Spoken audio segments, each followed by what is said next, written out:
குறிப்பாக இந்த 6 கழகங்களுக்கு எதிராக தடை விதிக்கப்பட்டிருப்பதான செய்தி இப்போது வெளிவந்திருக்கிறது. என்ன காரணத்திற்காக இந்த தடை விதிக்கப்பட்டது?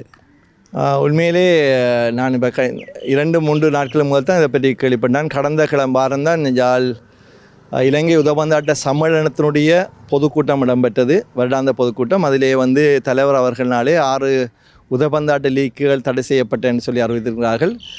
முக்கியமாக இதில் யாழ் லீக்கை தவிர ஏனைய லீக்குகள் அனைத்தும் இப்போ உங்களுக்கு நீங்கள் தெரியும், இலங்கை உதவந்தாட்ட லீக் எடுத்து பார்த்தா அங்கே ஒரு குரூப்பிசம் ஒவ்வொரு குரூப்பாக ஆகல் இருப்பினோம். பழைய தலைவர் மாதிரி ஒவ்வொரு குரூப்பாக இருந்து தான் நாங்கள் செயற்படுத்தினோம்.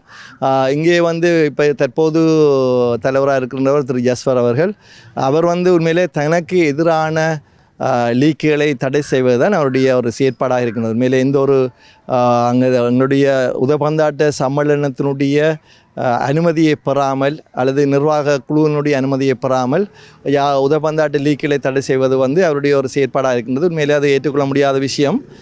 இது அந்த அடிப்படையில் தான் இப்போ யாழ் உதவந்தாட்ட லீக்கினை தடை செய்வது என்பது அல்லது அதனுடைய செயற்பாட்டை நிறுத்துவது என்பது இப்போது கடந்த கிழமை மட்டும் இடம்பெறவில்லை. ஒரு இடத்துக்கு முன்னரே யாழ் உதவந்தாட்ட லீக் மற்றும் பருத்துறை உதவந்தாட்ட லீக்கினுடைய செயற்பாடுகளை அவர்கள் நிறுத்தியிருக்கின்றார்கள் அல்லது தடை செய்திருக்கின்றார்கள்.